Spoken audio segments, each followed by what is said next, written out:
তোমাদের সাথে আরও একটা মিনি ব্লগ শেয়ার করব বলে চলে এলাম। এখন আমি বেরোচ্ছি মধ্যমগ্রাম।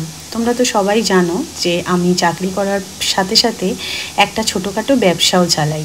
তো আজকে ওখানে কাস্টমার আছে, আর দেখো চিনি কুট্টুসকে দরজা দিয়ে চলে যাচ্ছি। ওরা অনেকটা টাইম একা একা থাকবে, আর এইভাবেই ওরা অভ্যস্ত।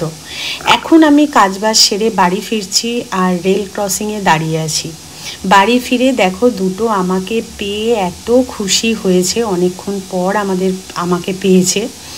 ওদের একটু আদর টাদর করলাম, তারপর ওদের খাবার দিলাম, দিয়ে এখন আমি একটু চপ মুড়ি ঝুড়ি ভাজা এইসব মেখে খেয়ে নিচ্ছি।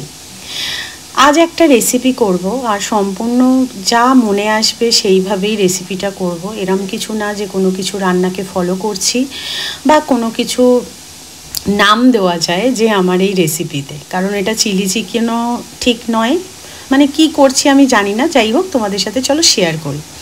প্রথমে দেখো capsicum, red bell pepper, yellow bell pepper কেটে নিলাম, আর তার সাথে কিছুটা বিনস কাটছি, আর গাজরও কেটেছি, যেটা আর কি তোমাদের আর ভিডিওয়ে দেখানো হয়নি। তার সাথে এখানে পেঁয়াজও কেটে নিচ্ছি।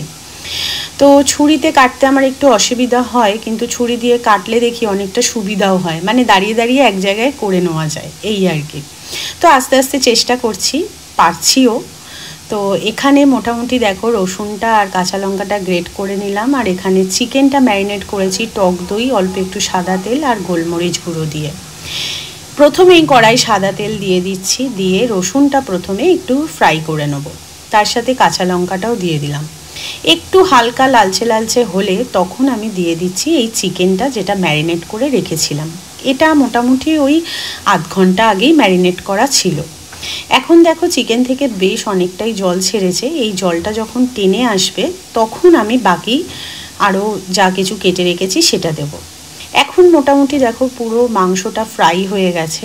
তারপর আমি যে সবজিগুলো কেটে রেখেছিলাম সেগুলো দিয়ে এখন ভালো করে নাড়াচাড়া করব। তার সাথে দিয়ে দিচ্ছি এখানে কিন্তু সস। আমি কিন্তু সোয়া সস, চিলি সস এগুলো কোনো কিছু ইউজ করছি না। এখন প্রায় কমপ্লিট হয়ে গেছে। এখানে তোমরা পাতিলেবু দিতে পারো, আমার ঘরে যেহেতু গন্ধরাজ লেবু ছিল তাই আমি লেবু দিয়েছি। এটার জন্য টেস্টটা কিন্তু আরও 4 গুণ হয়ে গেছে। তো রাতে ছিল রুমালি রুটি, আর তার সাথে এই চিকেনটা। তো আজকের মিনি ব্লগটা কেমন ছিল অবশ্যই কমেন্ট করিয়ে জানিও। টাটা।